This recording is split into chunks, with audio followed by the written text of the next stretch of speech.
हमारे भारतीय जनता पार्टी के पुराने वरिष्ठ साथी,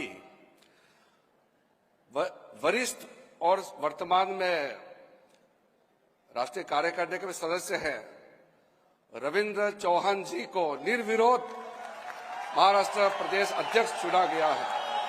मैं उनको बहुत बहुत बधाई देना चाहता हूं।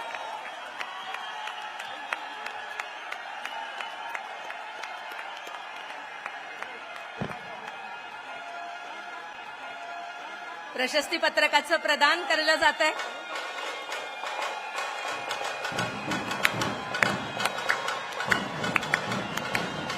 सौगंध मुझे इस मिट्टी की